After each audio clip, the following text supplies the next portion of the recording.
Story 1. Have you ever walked through New York City late at night and noticed someone standing completely still under a streetlight? Now imagine seeing the same person on 3 different streets, miles apart, and every time you looked away for just a second, he was closer. This is the story of what happened to a young woman named Emily Carter one freezing night in New York City. It was around 1:18 a.m. on a Thursday night in November. Emily had just finished a late shift at a restaurant in Lower Manhattan. The streets were unusually quiet. Not empty. Just quiet. The kind of quiet that feels wrong in a city that never seems to sleep. Emily pulled her coat tighter around herself and started walking toward the subway. She was halfway down a dimly lit street when she noticed a man standing beneath a streetlight. He was tall, extremely thin. He wore a long dark coat that reached almost to his ankles. His face was difficult to see because his head was slightly lowered. Emily didn't think much of it. New York was full of strange people. So she kept walking. But as she passed him, she heard something. A whisper. Emily. She stopped. Her heart immediately began pounding. Slowly she turned around. The man was still standing beneath the streetlight, completely motionless. Emily stared at him. Did you just say my name? No answer. The man didn't move. Emily suddenly felt uncomfortable. She turned around and continued walking. Faster this time. She reached the next intersection. And then she saw him. Another streetlight. Another dark figure. Standing perfectly still. Emily froze. It was the same man. Same coat. Same height. Same posture. She looked behind her. The first streetlight was almost a block away. The man was no longer there. Emily's breathing became shallow. She grabbed her phone and called her friend, Sarah. Sarah, I think someone's following me. Sarah immediately asked where she was. Emily started explaining. Then she saw the man again. This time, he was standing across the street. Much closer. Emily didn't wait. She ran. She rushed down the sidewalk, ignoring the freezing wind and the pain in her feet. She didn't look back. She just kept running. Finally, she reached the subway entrance. There were several people nearby. Emily felt a wave of relief. She quickly ran downstairs. But when she reached the platform, there was nobody there. Not a single person. Then she heard footsteps behind her. Slow. Heavy. Step. Step. Step. Emily turned around. The man was standing at the top of the stairs, watching her. She immediately ran toward the opposite end of the platform. The footsteps followed. Emily pulled out her phone. She called 911. 911, what's your emergency? Emily whispered. There's a man following me. I think he's been following me for several blocks. The dispatcher asked for her location. Emily gave it. Then the dispatcher said something that made Emily's blood run cold. Ma'am, you need to leave the station immediately. Emily froze. Why? The dispatcher hesitated. Then said, We've received another emergency call from your phone number. Emily stared at her phone. What? The dispatcher continued. The call came in about 5 minutes ago. Emily looked at her call history. There was no previous call. Nothing. That's impossible, Emily whispered. The dispatcher asked, Ma'am, are you alone? Emily looked toward the stairs. The man was gone. But then, her phone vibrated. A text message appeared. No number. No name. Just one sentence. You shouldn't have called them. Emily's hands began shaking. She ran up the stairs. The street above was empty. The man was gone. She immediately rushed into a nearby convenience store and locked herself inside. The police arrived several minutes later. Officers searched the area. They found nothing. No suspect. No witnesses. Nothing. But one officer noticed something strange. There was a security camera outside the subway entrance. The footage was reviewed. At *1:18 m***, Emily entered the street.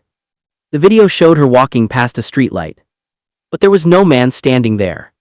At asterisk 123 m asterisk, Emily reached the second streetlight. Again, nobody was there.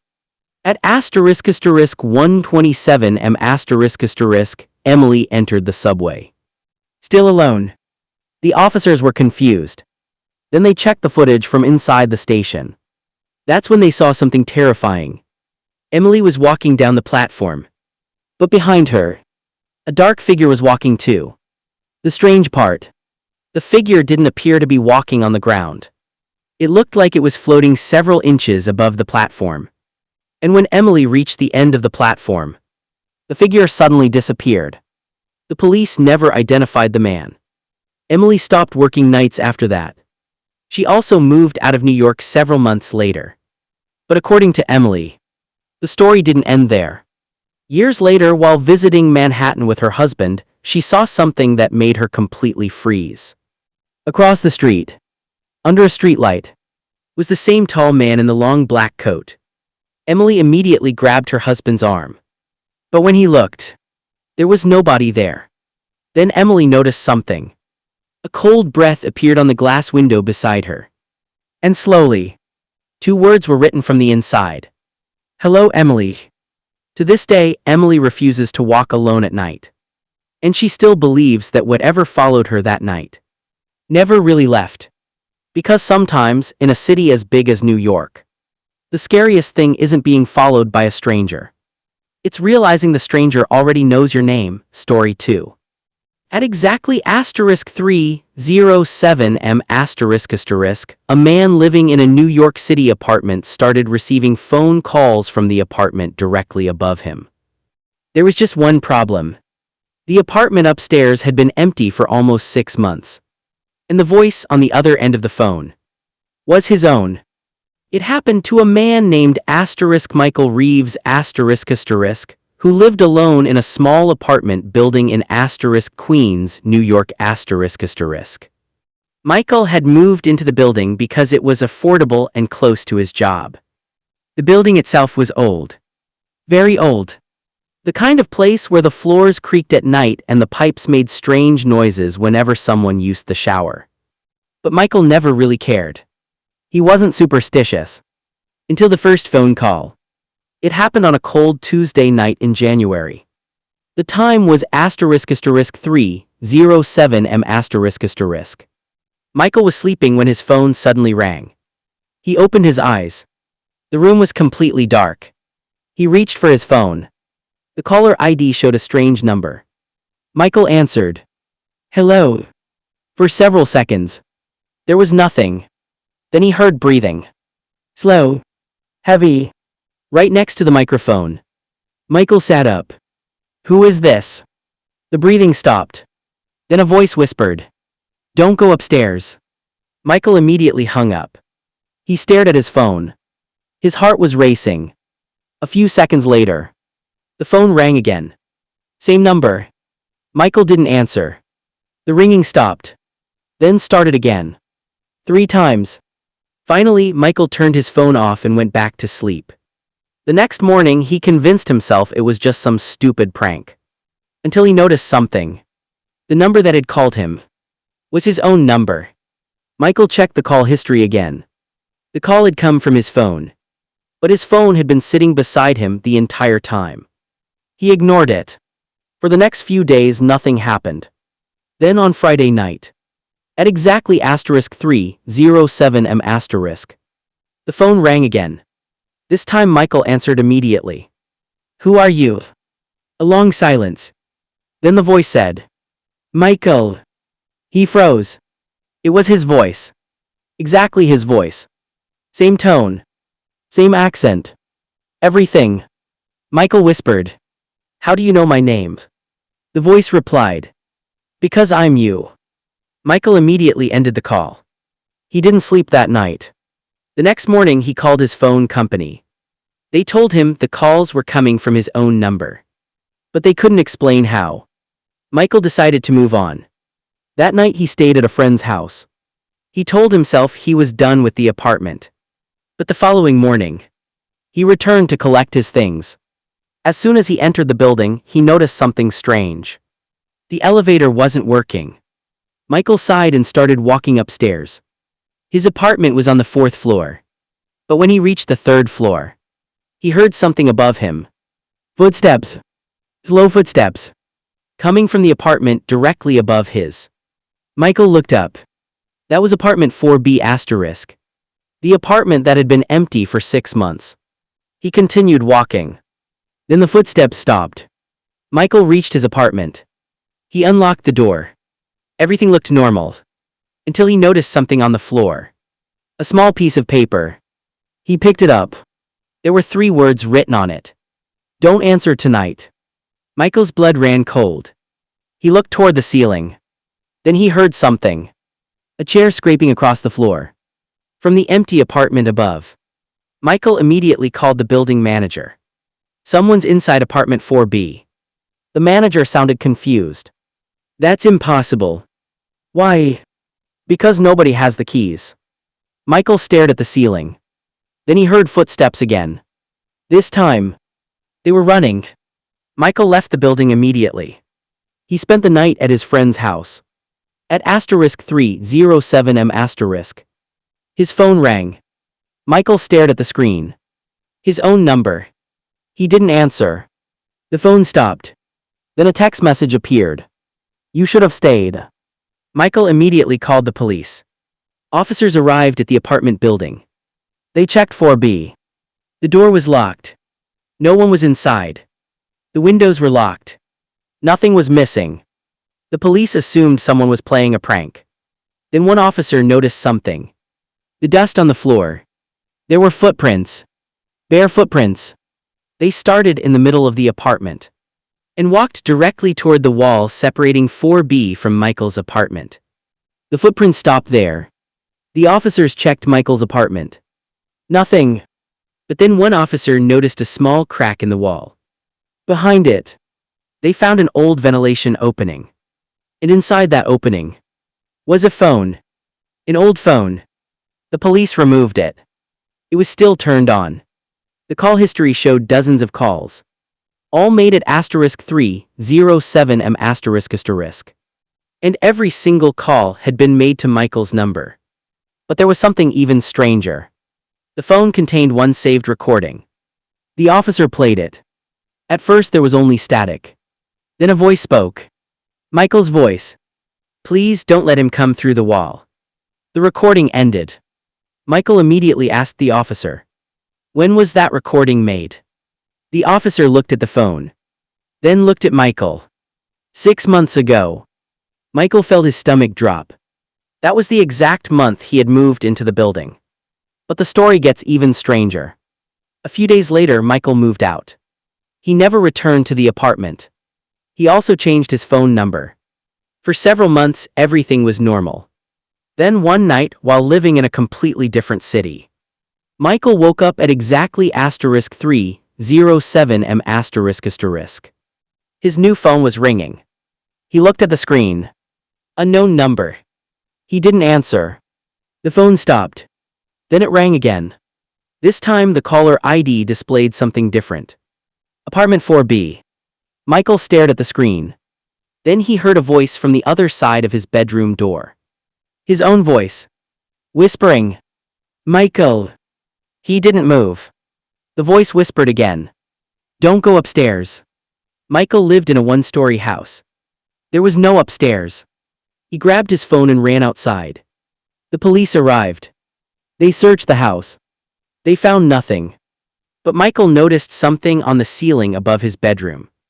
A small water stain. Except, the stain was shaped like a hand.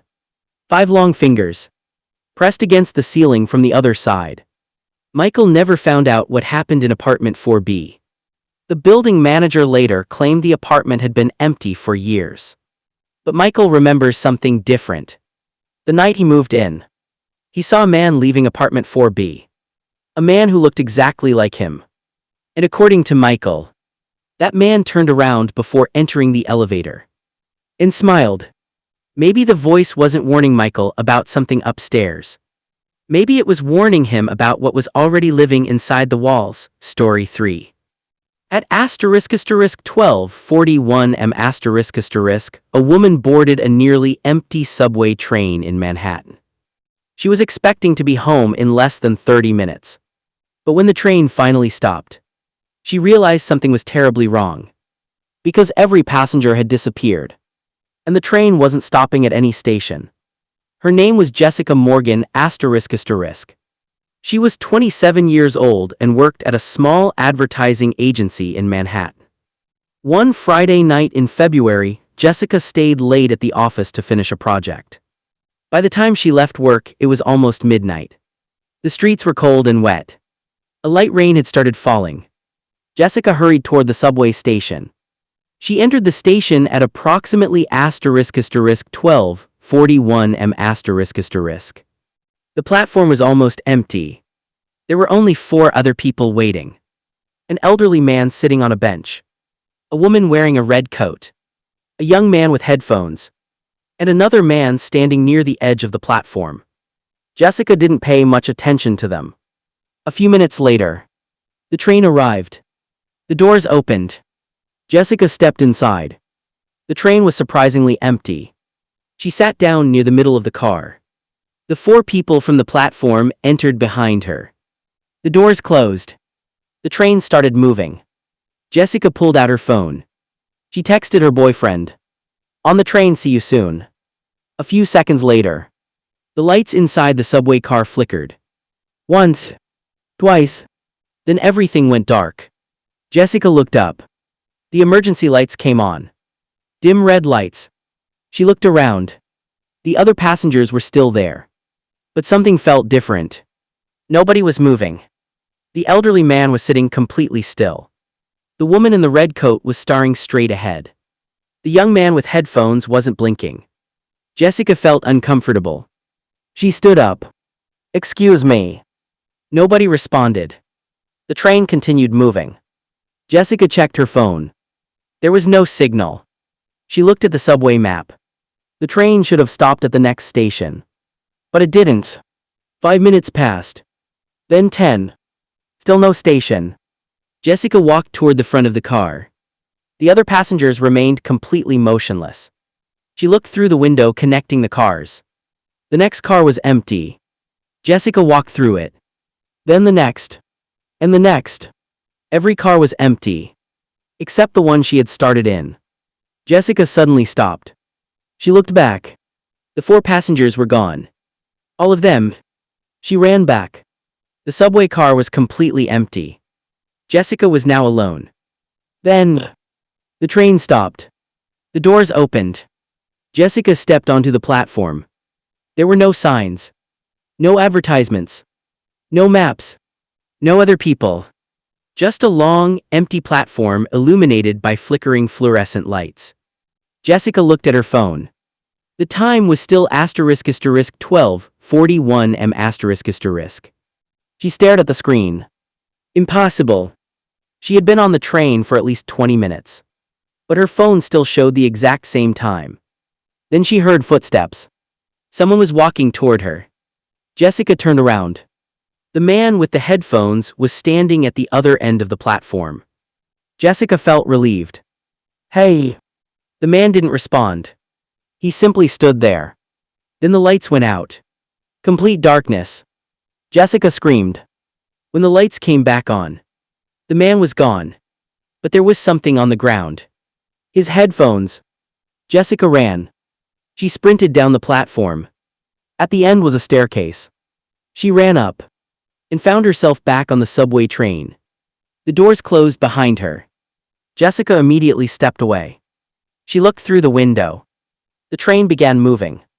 But she was no longer inside the same train. The car was filled with passengers. Dozens of them. Every seat was occupied. But nobody was talking. Nobody was moving. Jessica looked at the faces. Then she noticed something. They all looked familiar. The elderly man. The woman in the red coat. The young man. Everyone she had seen earlier. But they were all staring at her. Jessica slowly backed away. Then the train announcement played. A distorted voice said, "Next stop. Static. Then, last stop." Jessica grabbed the emergency handle. She pulled it. Nothing happened. She pulled again. Nothing. Then someone sitting behind her whispered, "Don't get off." Jessica turned around. It was the woman in the red coat. Jessica stared at her. "Why?" The woman slowly smiled and whispered, "Because that's where we died." Jessica froze. The lights flickered. For 1 second, the entire train disappeared. Jessica was standing alone in a dark tunnel. Then the lights came back. The passengers were gone. All of them. The train suddenly stopped. The doors opened. Jessica ran. She didn't care where she was going. She just wanted to escape. She ran through the station, up the stairs, and suddenly, she was outside. Rain was falling. Cars were driving past. People were walking on the sidewalks. Jessica collapsed onto the pavement. A taxi driver stopped and asked if she needed help. Jessica looked around. She recognized the street.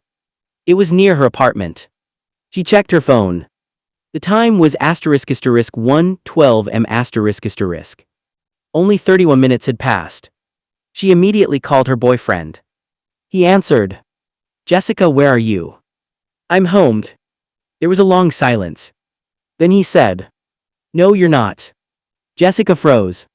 "What do you mean?" Her boyfriend sounded terrified. "You never came home." Jessica looked up at her apartment building. The lights were on. She could see her bedroom window. Then her boyfriend said, "Jessica, I'm standing outside your apartment." She turned around. Her boyfriend was standing across the street. Jessica ran toward him. But before she reached him, her phone rang. Unknown number. She answered. A voice whispered, "Don't let him see you." Jessica stopped. She looked at her boyfriend. He was staring directly at her. But something was wrong. His face looked pale. His eyes were completely black. Jessica dropped the phone. Then she heard a train approaching behind her. She turned. There were no subway tracks anywhere near the street. But a subway train was slowly moving toward her. The doors opened. Inside were the passengers from the train, all staring at her. The woman in the red coat was standing by the door. She smiled and whispered, "Jessica, your stop is here." Jessica screamed. And then everything went black. Jessica was found the next morning at *6:14 m***. She was sitting alone on a subway platform in Brooklyn. She was confused, terrified, and completely soaked. According to transit records, Jessica had never boarded a train that night. The security cameras showed her entering the station at 12:41 a.m. But the footage ended there. There was no footage of her leaving. No train records. No explanation. Jessica refused to use the subway again. But months later, she received an envelope in the mail. There was no return address. Inside was a single subway ticket. On the back someone had written, "Next stop 12:41 a.m. Jessica threw it away. But the next morning, the ticket was sitting on her kitchen table. And according to Jessica, every night at exactly *12:41 m***, she can still hear a subway train passing beneath her apartment, even though there are no subway tracks anywhere near her building. And sometimes, just before the train disappears, she hears a woman's voice coming from beneath the floor, whispering, "Don't get off." Story 4. In the winter of 2019, a man checked into a hotel in Manhattan for a single night. The front desk gave him room 916. But at exactly *2:17 m***, someone knocked on his door. When he opened it, there was another hotel room directly across the hallway. Room 917. The problem, according to the hotel staff, room 917 had been sealed shut for more than 20 years. His name was Daniel Brooks **. He was a 34-year-old businessman visiting New York for a conference. It was late on a cold December night when he arrived at an old hotel near Midtown Manhattan **. The hotel was beautiful but strangely quiet. Daniel checked in around **11:43 p.m. The receptionist handed him a key card. Room 916. Daniel took the elevator to the 9th floor. The hallway was long. The carpet was dark red, and almost every light above him was flickering. Daniel found room 916. He entered. The room looked normal. A bed. A desk. A small television. A bathroom. Nothing unusual. Daniel placed his suitcase beside the bed. Then he noticed something. There was a second door inside the room. A narrow wooden door beside the bathroom. Daniel tried the handle. Locked. He assumed it was a storage closet. He ignored it. At around *1:30 m***, Daniel went to sleep. Exactly *2:17 a.m. He woke up. 3 knocks. Knock. Knock. Knock. Daniel opened his eyes. He listened. Nothing. Then. Knock. Knock. Knock. This time the sound came from his hotel door. Daniel slowly got out of bed. He walked toward the door. Hello. No answer. He looked through the peephole. The hallway was empty. Daniel opened the door. And froze. Directly across from his room was another door. Room *917. Daniel stared at it. He was certain that when he entered the hallway earlier, there had been no room there. Just a blank wall.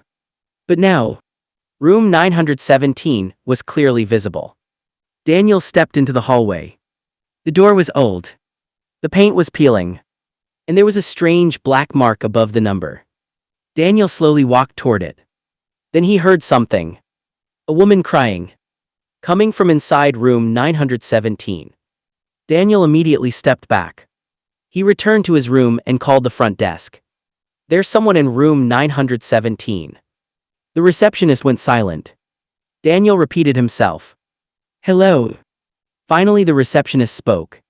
Sir, please return to your room. Daniel frowned. Why? The receptionist whispered. Room 917 doesn't exist. Daniel looked across the hallway. The door was still there. Well, I'm looking directly at it. The receptionist said nothing. Then she asked. Are you sure you're in room 916? Yes. Lock your doors. Daniel's heart started beating faster. Why? The receptionist answered. Just lock it. The line went dead. Daniel quickly locked his door. Then he heard something. Footsteps. Coming from the hallway. Slowly approaching his room. Daniel stood completely still. The footsteps stopped outside his door. Then someone whispered. Daniel. He froze. The voice sounded like a woman. Daniel didn't answer. The woman whispered again. Please open the door. Daniel moved toward the peephole. He looked outside. Nobody was there. Then suddenly, a face appeared directly against the peephole. A woman's face. Pale. Wet hair covering half of it. Daniel jumped backward. The woman whispered. He's coming. Daniel didn't move. Who's coming? The woman smiled. And whispered. Room 917. Daniel stared. Then the lights in the hallway went out. The woman disappeared. Daniel immediately called the front desk again. This time nobody answered. He grabbed his phone. No signal. Then, the locked door inside his room opened. The small wooden door beside the bathroom. Daniel slowly turned around. The door was now wide open. Behind it was darkness. Complete darkness. Daniel grabbed a chair. He stepped closer. There was no storage closet. No shelves. No pipes. Nothing. Just a narrow hallway. A hallway that shouldn't exist. Daniel heard something coming from inside. A whisper. His own voice. Daniel. He backed away. Then another voice whispered. Don't turn around. Daniel froze. Because he suddenly realized. Someone was standing behind him. He could feel their breath against the back of his neck. Daniel slowly turned. Nothing. The room was empty. Then the television switched on by itself. The screen showed a black and white security camera. Daniel recognized the hallway. It was the 9th floor. But the footage appeared to be from decades ago. The camera showed room 917. A woman stood outside the door. She was screaming. 2 hotel employees were trying to hold her back. Then a man appeared. He walked out of room 917. Daniel leaned closer to the screen. The man was wearing the same clothes Daniel was wearing. Same jacket. Same shirt. Same watch. Daniel stepped backward. No. The footage continued. The man walked toward the camera. And then, he looked directly into it. Daniel's face appeared on the screen. But it wasn't the Daniel from tonight. It was an older version of him. Much older. His hair was gray. His face was covered in scars. And he was smiling. Daniel turned off the television. Then someone knocked on the door. 3 times. Knock. Knock. Knock. Daniel didn't move. A voice whispered. Daniel. It was his own voice. Open the door. Daniel grabbed a suitcase. He ran toward the main door. He opened it. The hallway was normal again. Room 917 was gone. Daniel ran to the elevator. He pressed the button repeatedly. Nothing. Then he heard footsteps behind him. Running. Daniel turned around. The hallway was empty. But at the far end, room 917 had appeared again. The door was open. Inside, someone was standing. Daniel couldn't see the face. The figure slowly raised one hand and pointed toward him. Daniel ran down the stairs. He reached the lobby. The receptionist was standing behind the desk. Daniel screamed. Call the police. The receptionist looked at him. Then at the clock. It was *2:17 am***. Exactly the same time. Daniel looked at his phone. The time was also 2:17. He checked the date. December 14th. The same date. Daniel had been trapped in that hallway for what felt like hours. But no time had passed. The receptionist looked terrified. She whispered, Sir, you need to leave. Daniel ran outside. He never looked back. The next morning, Daniel returned to the hotel with police officers. But the 9th floor looked completely different. There was no room 917. No strange door. Nothing. The hotel manager insisted that the 9th floor only had 16 rooms. Rooms 901 through 916. The police checked the building records. There had never been a room 917. But Daniel refused to believe it. He asked about the strange wooden door inside his room. The manager became uncomfortable. Finally, he admitted something. Decades earlier, there had been a fire on the 9th floor. A woman had died in a room that was later removed during renovations. The room number *917. The hotel manager said the room had been sealed permanently. Daniel asked, What happened to the woman? The manager looked at him. Then said, Nobody knows. Daniel left New York the following day. He never stayed in a hotel again. But 3 years later, Daniel received a package at his home. Inside was a hotel key card. The room number was printed on it. *917. There was also a handwritten note. Just 4 words. You left too early. Daniel immediately called the hotel. The hotel had been demolished months earlier. The land was now empty. But according to Daniel, every night at exactly *2:17 a.m., someone knocks 3 times on his front door. Knock. Knock. Knock. And every time, when Daniel looks through the peephole, he sees a long hotel hallway. At the end of it is room 917. And standing outside the door is an older version of himself. Waiting, smiling, and whispering, Daniel, it's time to check in. Story 5. At *2:36 am***, a New York taxi driver picked up a passenger from a dark street in Manhattan. The passenger gave him only one instruction. Take me home. The driver asked for the address. The passenger smiled and said, You already know where I live. 20 minutes later, The driver realized something terrifying. He had driven this exact route before. But the passenger sitting behind him had been dead for *** 13 years**. His name was *Frank Miller **. He had been driving a yellow taxi in New York City for almost 15 years. Frank had seen everything. Drunk tourists, famous celebrities, people arguing in the back seat, people sleeping through their entire ride, and occasionally, people who were simply strange. But nothing prepared him for the passenger he picked up on a freezing night in ** December 2021 **. It was around *2:36 m***.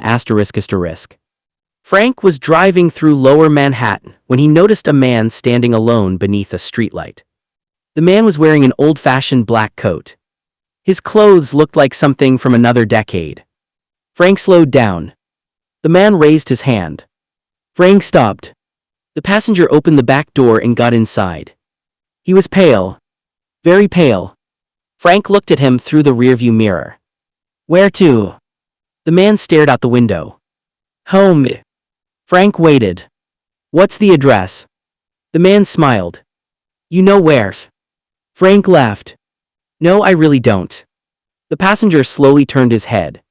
For a moment, Frank thought the man's eyes looked completely black. Then the passenger said, "Just drive." Frank sighed. He started the taxi. "Fine, but I'm going to need an address." The passenger didn't respond. Frank drove for several minutes. Then something strange happened. The GPS suddenly turned on by itself. A location appeared on the screen. Frank stared at it. The destination was an address in *Brooklyn **.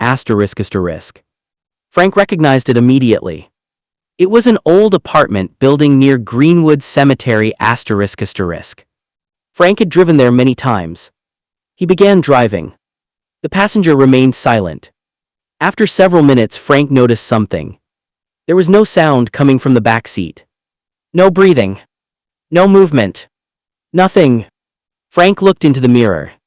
The passenger was staring directly at him. Frank quickly looked back at the road. "Everything okay?" No answer. Frank continued driving. The weather became worse.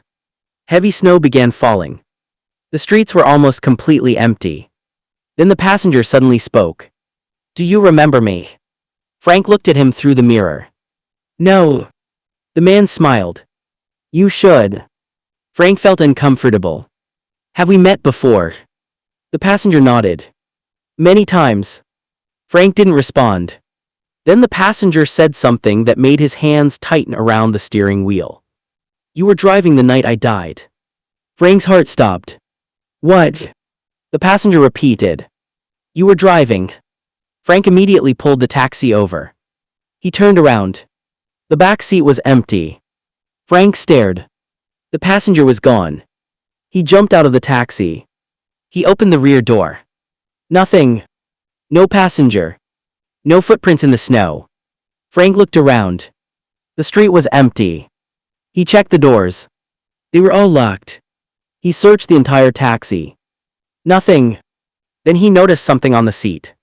A small black wallet. Frank picked it up. Inside was an old driver's license.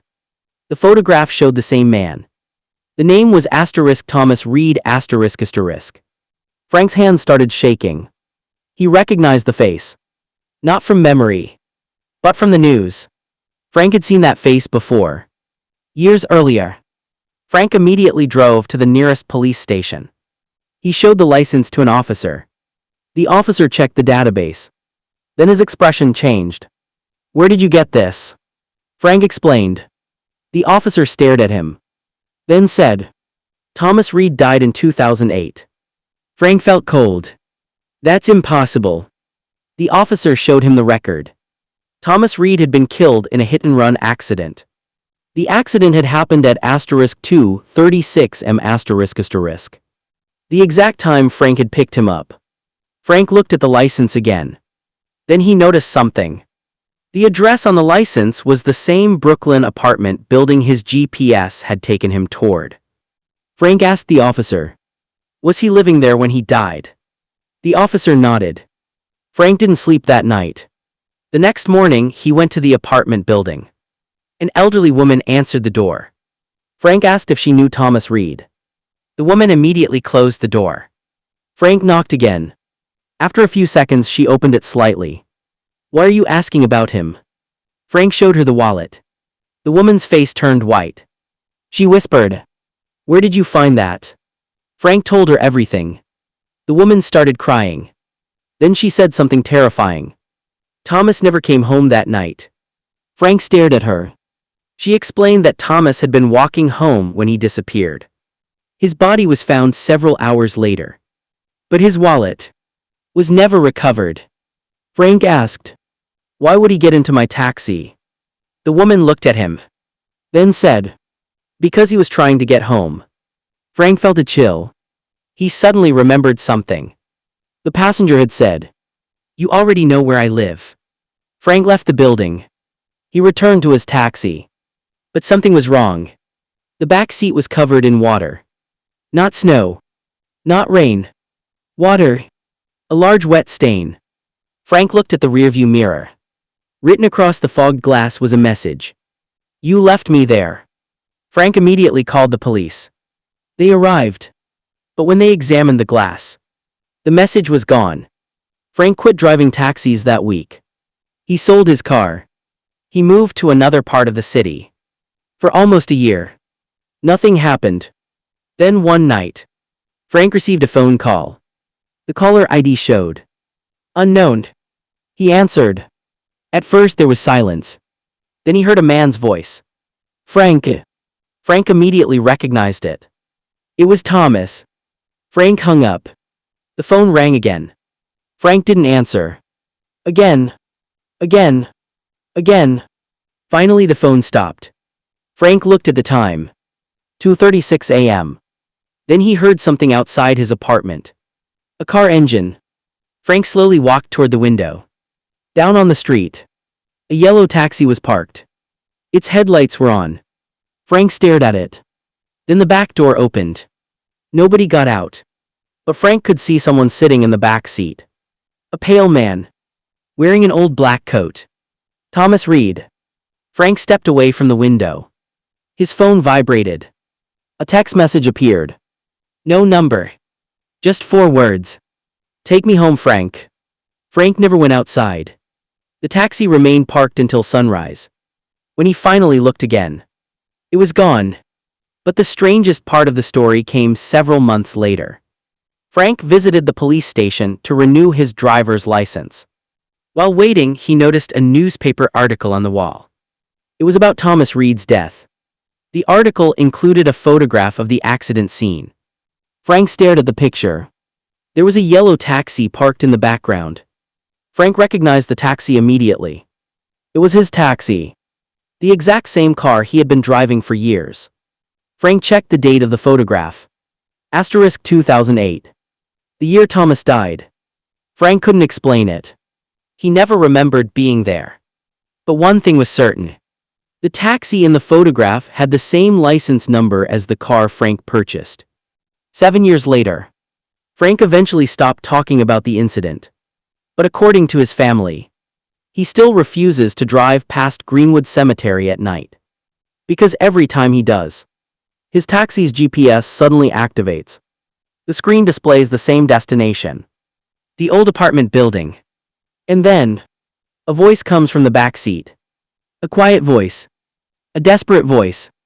Whispering, "Frank, you forgot me again." Story 6. At exactly 1:52 m*, a security guard working the night shift in a New York City park noticed a little girl standing beneath a tree. She was wearing a white dress. She was completely alone. The guard approached her and asked if she was lost. The girl looked up at him and whispered, "I'm waiting for my mother." The guard asked, "Where is she?" The girl pointed toward the darkest part of the park and said, "She's buried under that tree." His name was Marcus Hill. He was 42 years old and had worked as a private security guard in New York City for almost 20 years. His job was simple. Walk around the park. Check the gates. Make sure nobody was trespassing after closing hours. The park wasn't famous. It wasn't one of New York's major tourist attractions. It was a small neighborhood park surrounded by apartment buildings in Brooklyn ***. Most nights were boring. Until one night in October. Marcus was making his final patrol. The time was ***1:52 am***. The park was completely empty. The wind was cold. Leaves were blowing across the walking path. Marcus was walking toward the eastern gate when he saw something. A small figure, standing underneath a large tree. Marcus stopped. It was a little girl. She looked about 8 years old. She was wearing a white dress. And she was barefoot. Marcus immediately became concerned. He walked toward her. "Hey, sweetheart." The girl didn't move. Marcus stopped several feet away. "Are you okay?" The girl slowly turned around. Her face was pale. Her hair was wet. Marcus looked around. There was no one else in the park. "Where's your mother?" The girl stared at him. Then whispered, "She's here." Marcus looked around. "Where?" The girl pointed toward the tree. "Under there." Marcus frowned. "Under the tree." The girl nodded. Then she whispered, "She's been waiting for me." Marcus suddenly felt uncomfortable. He reached for his radio. "Control, I need police assistance at the eastern side of the park." The girl looked at him. Then said, "Don't call them." Marcus turned. "Why?" The girl's expression suddenly changed. She looked terrified. "Because they already know." Marcus froze. "What do they know?" The girl didn't answer. Instead, she looked behind Marcus. Her eyes widened. Marcus slowly turned around. There was nothing there. When he looked back, the girl was gone. Marcus immediately searched the area. Nothing. No footprints. No sound. No sign of the girl. He checked the entire park. Nothing. Eventually, the police arrived. Marcus explained what happened. The officers searched the park. Still nothing. One officer asked, "Are you sure she was real?"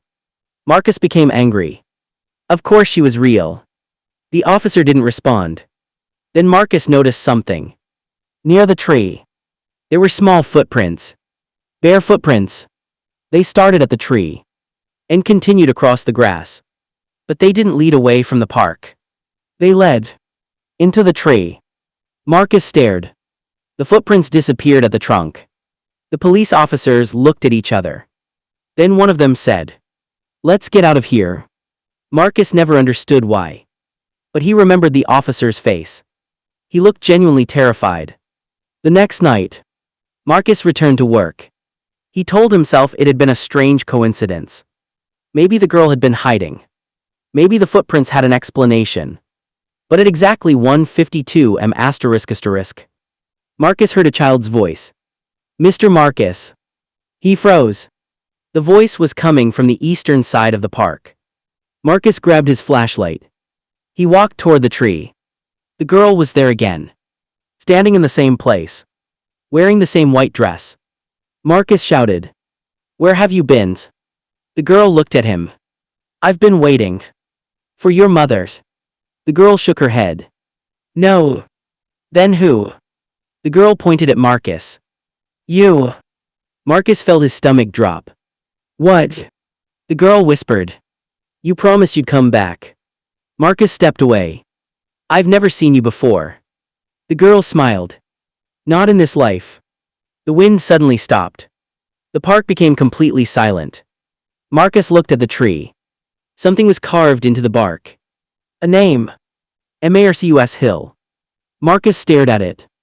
Below his name was a date. October 17, 1998. Marcus immediately stepped backward. That was impossible. He had been living in another state in 1998. He had never visited New York. The girl whispered, "That's when you left me." Marcus ran. He didn't stop until he reached the security office. He locked the door. He called the police.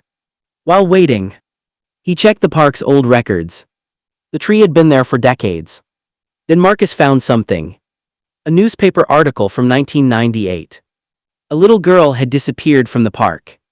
Her name was Lily Harper **. She was 8 years old. The article included a photograph. Marcus stared at the picture. It was the girl. The same girl he had seen. The article said Lily had disappeared on October 17, 1998 *. She was never found. Marcus couldn't breathe. He kept reading. The last person to see Lily alive was a teenage boy. His name was Marcus Hill. Marcus dropped the newspaper. He stared at the page. The police arrived. Marcus showed them the article. The officers immediately became silent. One officer asked, "Where did you find this?" Marcus said, "Online." The officer shook his head. "That's impossible." "Why?" "Because this article isn't online." Marcus felt cold. The officer explained that the article was from an old newspaper archive. And the name Marcus Hill was not the security guard's name. It was the name of a missing teenager. A 17-year-old boy who had disappeared the same night as Lily. Marcus stared at the officer. "That's not me." The officer looked confused. "What's your full name?" Marcus told him. The officer checked his ID. Then looked back at the article. Same name. Same birthday. Same photograph. Marcus's hands began shaking. The teenager in the newspaper photograph looked exactly like him. The police took Marcus to the station. They ran his fingerprints. Everything matched. But there was a problem. According to official records, Marcus Hill had been born in **1981 **. But according to the newspaper, Marcus Hill had disappeared in **1998 **. At the age of 17. Marcus couldn't explain it. Neither could the police. He left the city soon after. He moved to another state. He changed his job. He tried to forget everything. For almost 6 months. Nothing happened. Then one night, Marcus woke up at *1:52 am**. He heard a child laughing. He looked outside. His backyard was empty. But beneath the large tree behind his house, the little girl was standing there. Marcus didn't move. The girl looked up at him. She was smiling. Then she said, "You finally remembered." Marcus whispered, "Remembered what?" The girl pointed toward the ground. Marcus looked down. There was a small wooden box buried beneath the tree. Marcus opened it. Inside was an old photograph. It showed 2 children. A teenage boy. And a little girl. The boy was Marcus. The girl was Lily. On the back of the photograph were 4 words. "We promised we'd stay." Marcus looked at the girl. "Where is your mother?" The girl's smile disappeared. Then she whispered, "She's waiting too." Marcus suddenly heard something behind him. A woman's voice. Whispering from inside the house. "Marcus." He turned around. Nobody was there. When he looked back outside, the girl had disappeared. But beneath the tree, there were now 2 sets of footprints. One belonged to a child. The other belonged to an adult. The footprints led from the tree straight toward Marcus's back door. And according to Marcus, that was the last night he ever slept in that house. He disappeared 3 days later. His family reported him missing. The police searched the property. They found nothing except a small white dress hanging from the tree in the backyard. And carved into the bark were 2 names. Lily Harper and Marcus Hill. Underneath them was a single sentence. "We're still waiting." To this day, nobody knows what happened to Marcus. But people living near that Brooklyn park claim that sometimes, at exactly 1:52 am*, a little girl can be seen standing beneath the old tree. And if you get close enough, she'll look at you, smile, and ask one question. Have you seen Marcus? Story 7.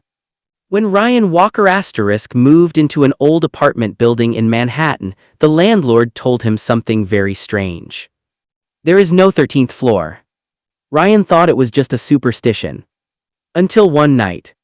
His elevator stopped at a floor that didn't exist. And when the doors opened, a man was standing there, waiting for him. Ryan was 29 years old when he moved into the apartment building. The building was located on the Upper West Side of Manhattan. It was old. The kind of building with narrow hallways, creaking floors, and elevators that made strange noises. But the rent was affordable. And Ryan needed a place quickly. He moved in on a rainy evening in October. The landlord, an elderly man named Mr. Harris gave Ryan the keys. Before leaving, Mr. Harris said, "One thing." Ryan looked at him. "Yes. If the elevator stops on the 13th floor, don't get out." Ryan laughed. "There's a 13th floor." Mr. Harris didn't smile. "No." Ryan thought the landlord was joking. But then Mr. Harris walked away. That night Ryan unpacked his belongings. His apartment was on the 11th floor. Everything seemed normal. Until around *3:13 Ryan woke up to a strange sound. The elevator. He could hear it moving through the building. Up, then down, then up again. Ding! The elevator stopped. Ryan heard the doors open. Then close. A few seconds later. Ding! It stopped again. Ryan looked at the clock. 3:13 a.m. Then he heard footsteps in the hallway. Someone was walking outside his apartment. Slowly. Ryan sat up. The footsteps stopped directly outside his door.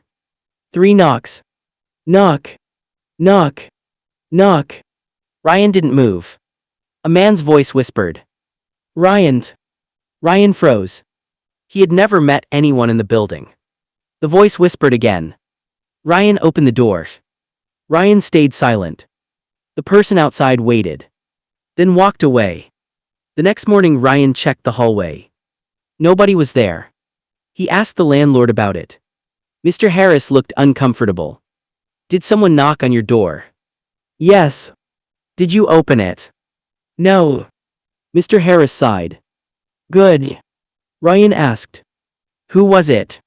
The landlord didn't answer. Instead he said, "Don't worry about it." Ryan became suspicious.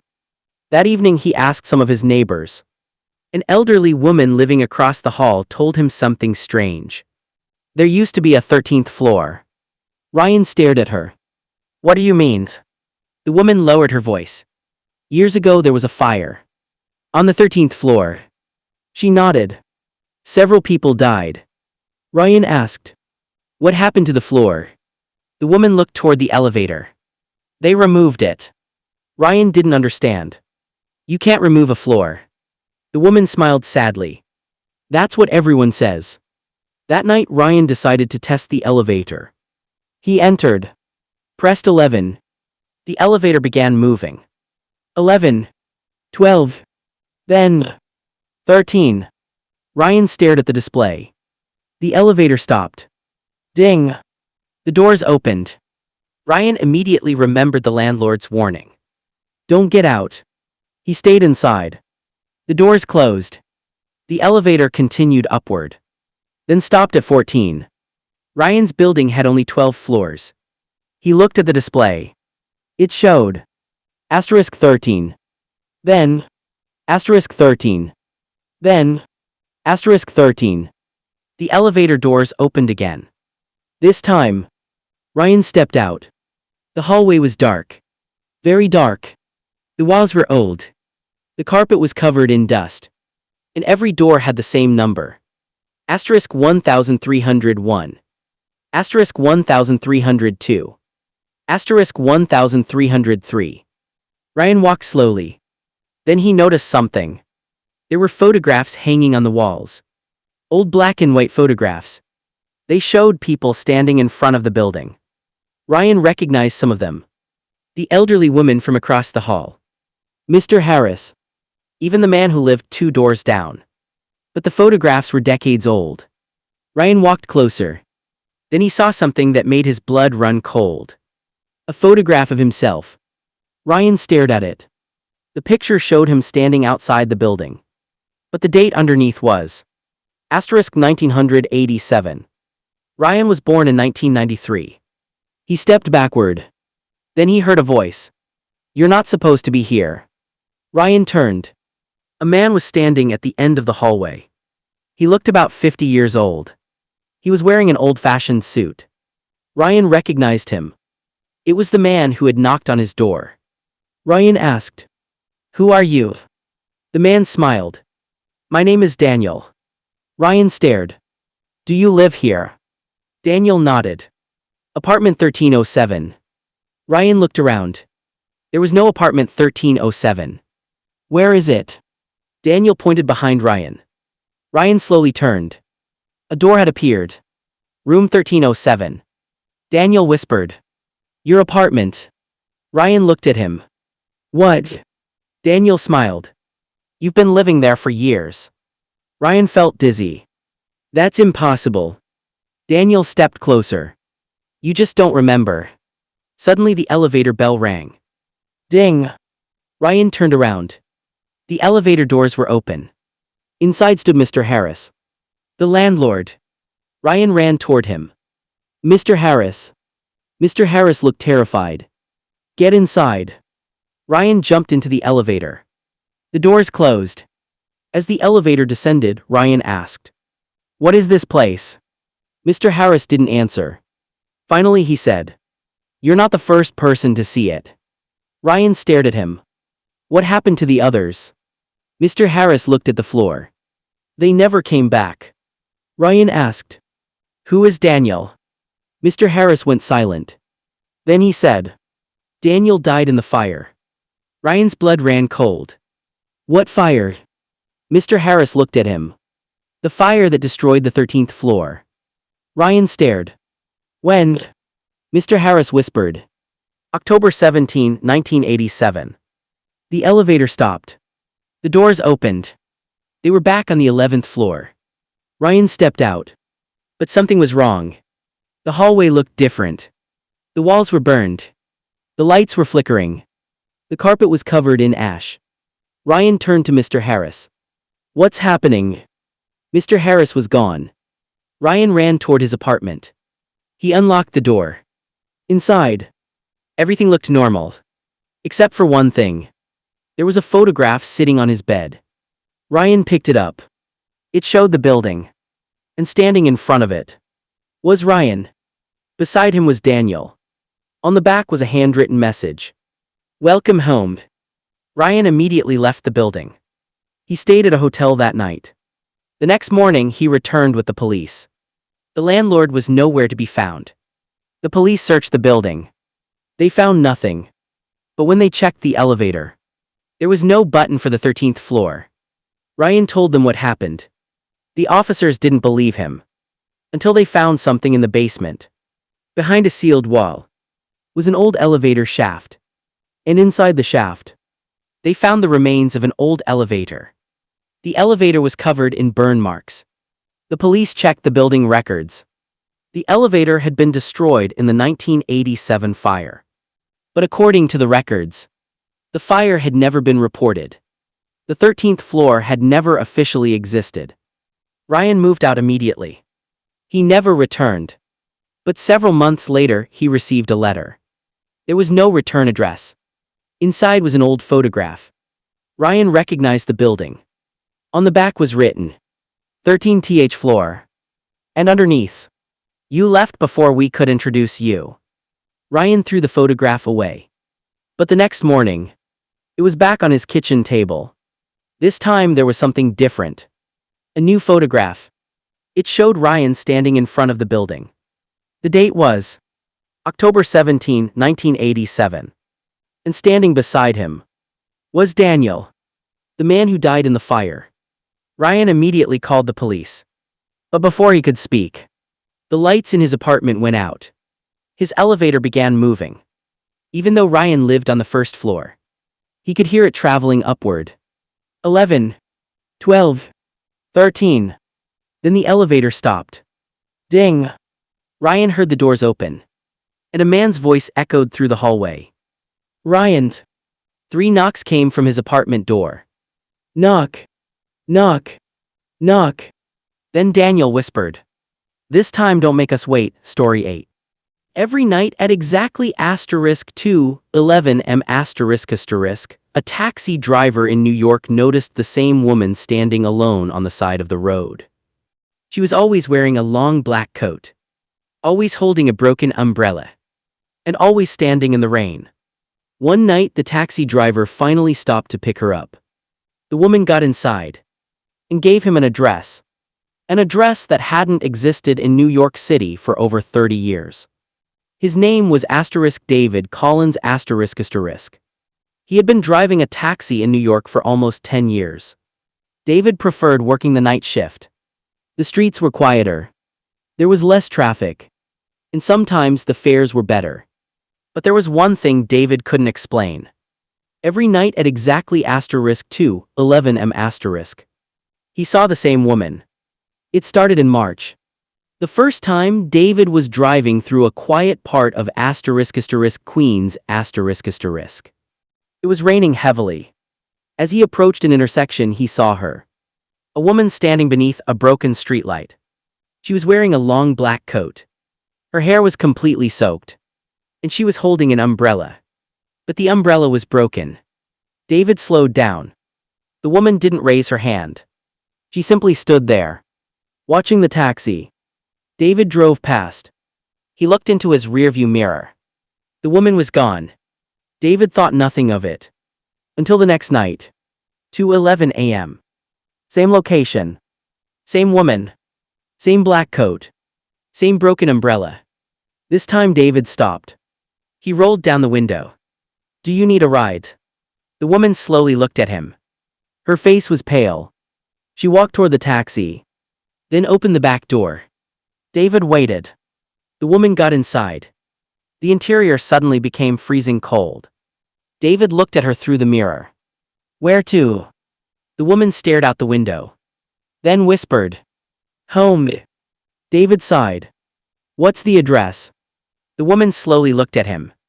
Then gave him an address. David recognized it immediately. It was an old apartment building in Manhattan. David started driving.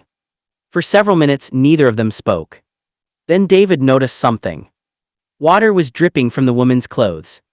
But the seats weren't getting wet. The water was disappearing before it touched them. David looked at her again. The woman was staring directly at him through the mirror. David quickly looked away. After about 20 minutes, they reached the address. David stopped. The woman didn't move. Here we are. Silence. David looked back.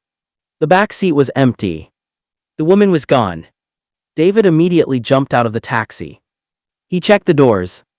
They were locked. There was no way she could have left. David looked at the building.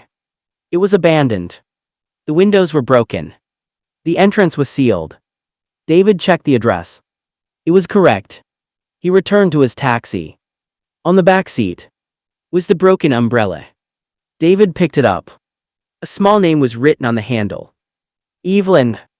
David threw the umbrella into the trunk. He went home.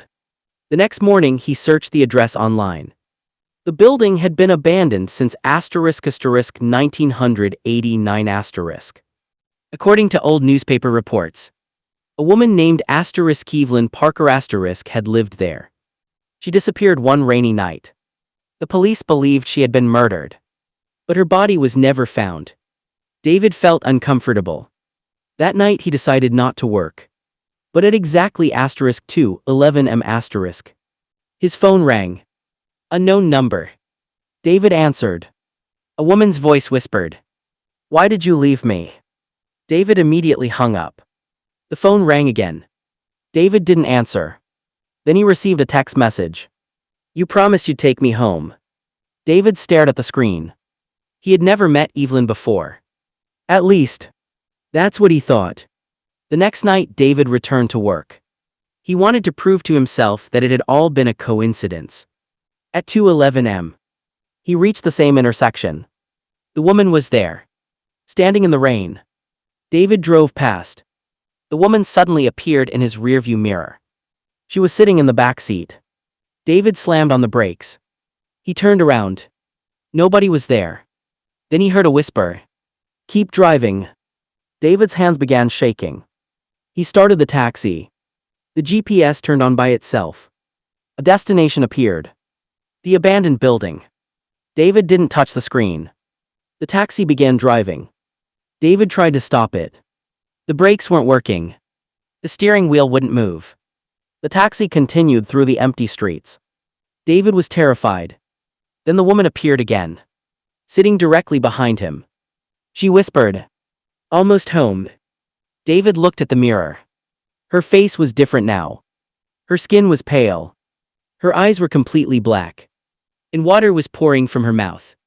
David screamed. He lost control of the taxi. The vehicle crashed into a parked car. Everything went dark. David woke up in a hospital. He had suffered a broken arm and several cuts. The police told him that he had been unconscious for almost 6 hours. David asked about the woman. The officer looked confused. "What woman?" David explained everything. The officer shook his head. There was nobody in the taxi. David insisted. "Check the back seat." The police had already searched the vehicle. Nothing. No umbrella. No passenger. Nothing. David started to believe that maybe he had imagined everything. Until the officer handed him something. A small black and white photograph. David stared at it. The photograph showed a young woman. She was standing beneath a streetlight, holding a broken umbrella. The officer said, "We found this inside your taxi." David looked at the back. There was a date written on it. March 14, 1989. The woman in the photograph was Evelyn Parker. David couldn't breathe. The officer continued. "There's something else." David looked up. The officer showed him another photograph. This one was from an old newspaper. It showed the street where Evelyn had disappeared. David stared at the picture. Then his face went pale. A taxi was visible in the background. The license plate was clear. It belonged to David's taxi. But the photograph had been taken in **1989**, 32 years before David bought the vehicle. David immediately asked the police where the photograph came from. The officer said, "It was found in your trunk." David shook his head. "That's impossible." But then he remembered something. The broken umbrella. He had thrown it into the trunk. The police searched again. They found nothing. But David knew the umbrella had been there. He quit his job. He sold his taxi. He moved to another state. For almost a year. He never saw Evelyn again. Then one rainy night, David was driving his own car. The time was **2:11 am**. He looked into the rearview mirror. A woman was sitting in the back seat. David slammed on the brakes. He turned around. The back seat was empty. Then his phone rang. Unknown number. David answered. A woman's voice whispered, "You're going the wrong way." David looked at the road. His GPS had changed. The destination was now the same abandoned building in Manhattan. David immediately threw the phone onto the passenger seat. Then he heard something. A soft tapping. Coming from the back window. Tap. Tap. Tap. David looked in the mirror. Evelyn was standing behind his car. In the rain. Holding the broken umbrella. She smiled.